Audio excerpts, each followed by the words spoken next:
estudiantes, el día de hoy vamos a trabajar los filósofos presocráticos. Empecemos. Entonces, los filósofos presocráticos, como lo hemos visto a lo largo de este año, son aquellos que se encargan de dar como apertura a la filosofía. Dan apertura a la filosofía. ¿Y por qué? Porque antes de ellos no existía como tal una filosofía o digamos unas explicaciones racionales, sino que se daban por medio del mito. Entonces son ellos los que pasan de esas explicaciones mitológicas a las explicaciones racionales. Desde estos primeros filósofos presocráticos empieza a hacerse uso de la razón. Entonces ellos son llamados presocráticos porque pre es antes de, están antes de Sócrates. Recordemos que Sócrates fue uno de los filósofos más importantes de la antigua Grecia, ¿cierto? Ubicado aproximadamente en el siglo V antes de Cristo. Acá estamos hablando antes de Cristo. Ahora bien, Tales de Mileto fue uno de los primeros filósofos. Realmente fue, digamos que, uno de los más importantes. Se nació en el año 624 a.C. en Mileto. Por eso su nombre, Tales de Mileto. Ahora bien, Tales de Mileto fue el primer griego que admite una causa natural de las cosas. Recordemos que estos primeros filósofos buscan el origen de todas las cosas, buscan un principio fundamental que una todas las causas, que una todo en cuanto se originó. ¿Para qué? Para que se dé a partir de un solo, digamos, de un solo principio o un arjé. Hay algunos que tienen 4 elementos, pero en sí ese es el elemento fundamental. Esos 4 elementos se convierten en el principio fundamental de todo cuanto existe. Otro punto importante de Tales de Mileto es que todo procede del agua. El agua va a ser su principio fundamental. Luego dice que esa agua es la unidad de todas las cosas, como lo estoy diciendo. Recuerden que la unidad quiere decir que es aquel principio de donde nacen todas las cosas y por lo tanto genera una unidad. Es como por decir que a nosotros nos une, no sé, el tener brazos, piernas, o haber sido creados por Dios, algo que une a todas las cosas que existen. Entonces ellos decían que todo se originaba, o bueno, todo se originaba por el agua. Luego va a decir que todas las cosas tienen un común y natural origen. Recuerden que ellos son llamados los filósofos de la naturaleza precisamente porque todos los orígenes, todos los arjé de estos primeros filósofos están basados en ¿qué? En la naturaleza. Por eso su principio va a ser natural. Y además es el primer filósofo de la Piscis. Como les estoy diciendo, Piscis, recordemos que es naturaleza. Y él es el primer filósofo que, digamos, entra en esta denominación de los filósofos presocráticos o los filósofos de la naturaleza.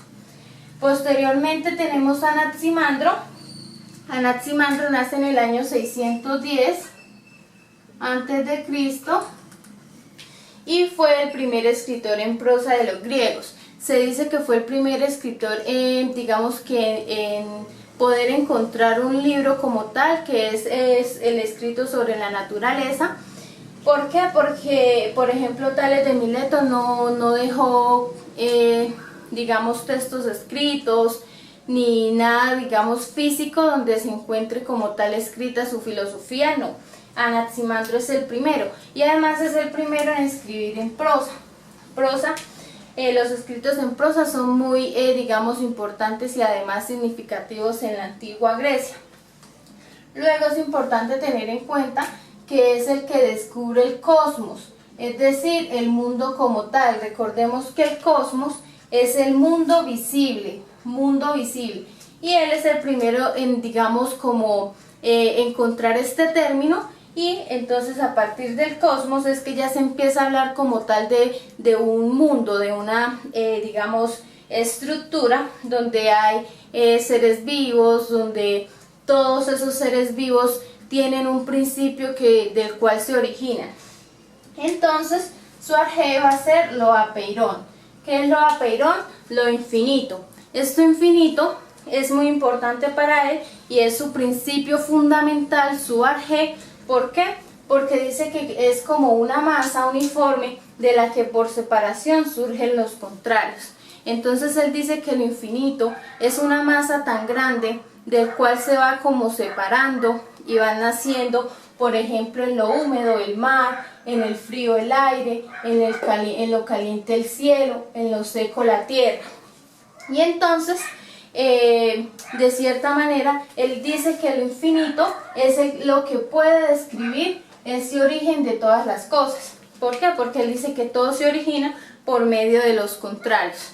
Entonces, por ejemplo, lo húmedo, lo caliente, lo frío, lo seco, y allí es que se origina después todo lo demás. Otra cosa importante, otro filósofo importante, ya para ir terminando, es Heráclito. Heráclito también es uno de los filósofos más importantes de la antigua Grecia y nace en el 535 a.C. Él dice que el hombre de ayer no es el hombre de hoy y el de hoy no será el de mañana, y esto es precisamente porque él dice que el hombre no es el mismo ni va a ser el mismo nunca, y como lo señala en uno de sus escritos, dice que es como si todo fluyera. Entonces, ¿por qué todo fluye? Entonces él dice, yo me siento en el mar o bueno, en un río, y veo que ese río normalmente siempre va hacia abajo, hacia allá, y va, digamos, fluyendo y fluyendo, y si yo me baño hoy en esta parte del río y él va fluyendo y fluyendo, cuando yo, digamos, me vuelva a bañar la próxima vez no va a ser ese mismo río. ¿Por qué? Porque ya ha fluido.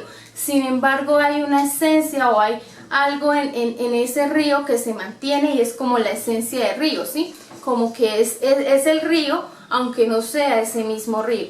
Entonces él va a determinar como su arjé el fuego. ¿Por qué el fuego? Porque él dice que el fuego es el sinónimo de cambio.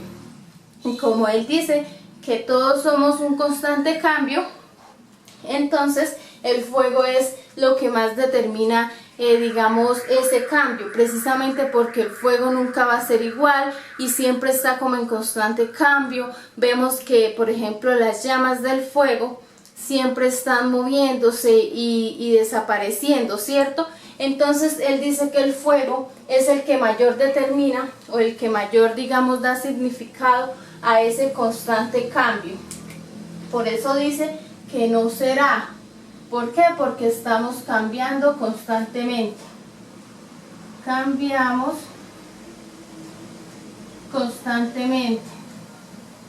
Por ejemplo, si leemos un libro hoy, ya mañana no vamos a ser los mismos después de haber leído ese libro.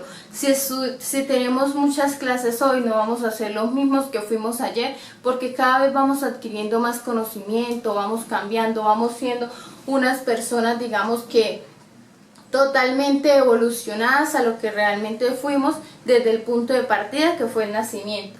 Listo, chicos, esto fue los filósofos presocráticos y espero que hayan podido comprender. Un abrazo gigante, los quiero un montón.